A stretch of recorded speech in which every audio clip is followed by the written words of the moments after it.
I've spent more than a year with virtually every M1 based Mac. In today's video, I'm going to reveal how I use them and what I think about them.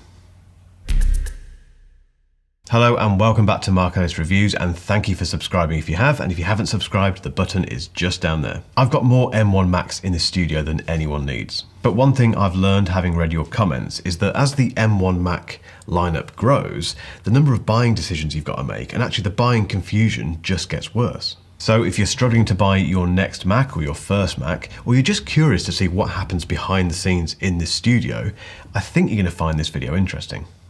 Before we get into it, there's one piece of software that I put on every single Mac that I buy, and that is NordVPN. And I'm delighted to say that NordVPN are sponsoring this video. You might be wondering what a VPN is. VPN stands for Virtual Private Network. Now that might not sound very exciting, but it's incredibly useful and it just offers a huge amount of peace of mind. Now I won't get too techie about it, but a VPN basically keeps your personal data safe and keeps those pesky hackers out. Personally, I use NordVPN to secure my data when I'm out in a coffee shop, for example, and using a public network, but it's also great for accessing content in other countries. So if you're abroad and you perhaps want to watch BBC iPlayer, for example, you can use NordVPN to technically connect to the UK and watch that content. And the best thing about NordVPN is how simple it is to use. You install it, which takes no time at all, and then it's just a one-click button to connect to any of their servers. Or you can set it to connect automatically, which is what I do, and that is just 100% peace of mind for no effort. NordVPN offers 5,200 servers across 60 countries,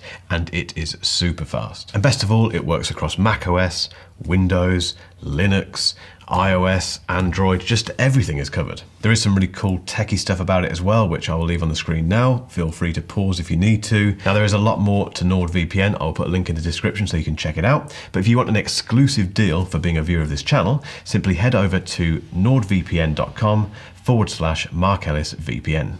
It's completely risk-free thanks to NordVPN's 30-day money-back guarantee.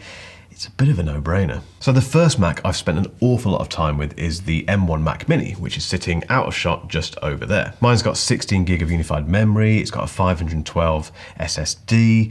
It's just a wonderful desktop computer. These days it does play a slightly different role, but a very important one. So firstly, it's my main backup machine, and my backup routine is slowly getting better. It's got a big 4TB drive connected to it, which I do manually copy stuff to, but that will change, I promise. But it is also connected to an online backup service called Backblaze, not sponsored, but it is very, very good. And that just basically takes all my data and backs it up every single day without me having to worry about it. It isn't just a backup machine though, so I have actually started using it a little bit more for writing. So normally I write at home. I'll come on to why that is in a moment, but yeah, when I'm in the studio and I need to do a bit of writing and get some stuff down, I tend to use the Mac Mini now. Two reasons for that. One of them is the Mac Mini is just fantastic. The other reason is it has my brilliant Iquinix, I think that's how you pronounce it, F96 mechanical keyboard, which is just a dream to type on. So whereas that was once my main production machine, the Mac Mini is now more of a bit of a workhorse for backing stuff up,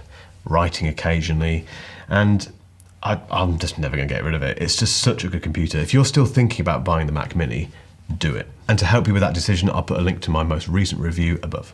The next Mac I've spent an awful lot of time with and continue to spend a lot of time with is the M1 MacBook Air. Now I mentioned a minute ago that I do some of my writing these days in the studio on that Mac Mini, but most of my writing, probably 90% of it, takes place on my lap on the MacBook Air at home. Reason for that is it's just such a good laptop to write on. The keyboard's great, it's really fast, stupidly fast. This is the base level MacBook Air. I didn't upgrade it at all. It's got the 8 gig of unified memory, it's got the 7-core GPU, it's got the, whatever the size, is it 256 gig SSD?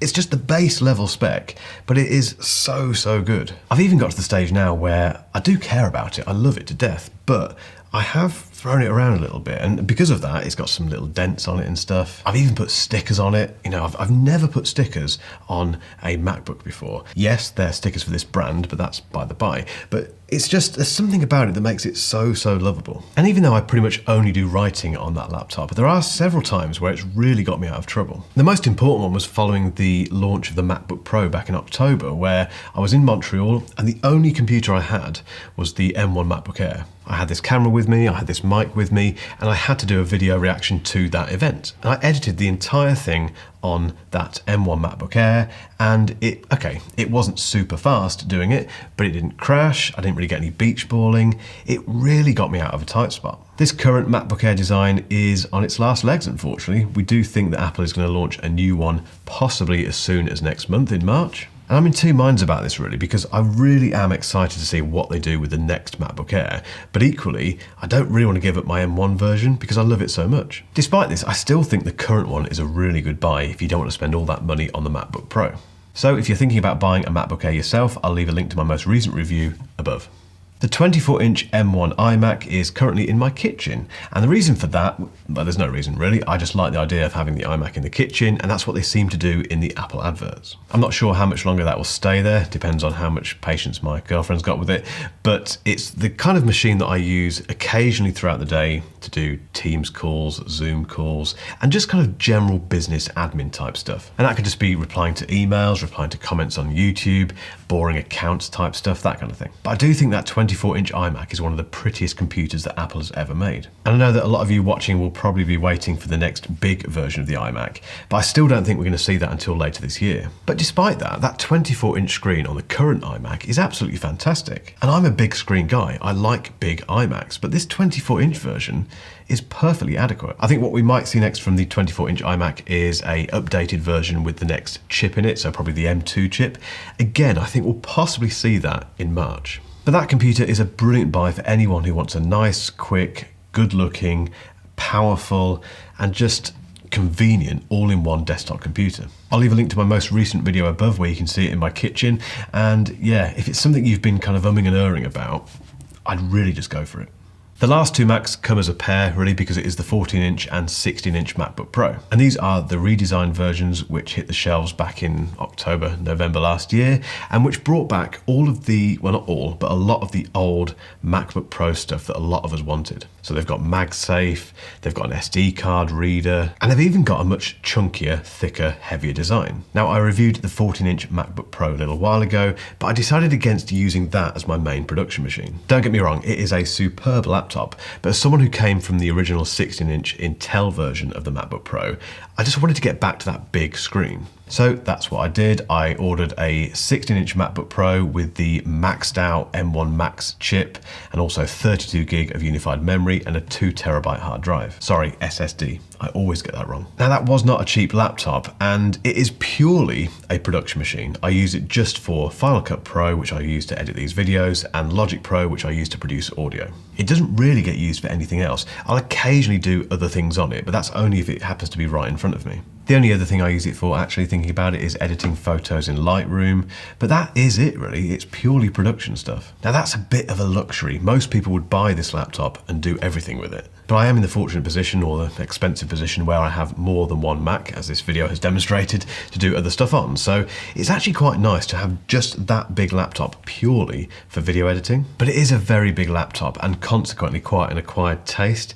I made a video about this recently, which I'll link to above, but I'd recommend getting your hands on both the 14-inch and the 16-inch versions. But out of all these Macs, I think those MacBook Pros are the ones that you can accidentally kind of spend far too much money on. So do your research, think about what you're going to be using that MacBook for, watch my previous videos on it, watch other people's videos. There's so much information out there to help you buy the right MacBook Pro. So as I said at the start of this video, no one needs that many Macs. I just happen to be in this position where I review lots of them and tend to keep them. But I'd love to hear from you. What Macs have you got and how do you use them? Let us know in the comments.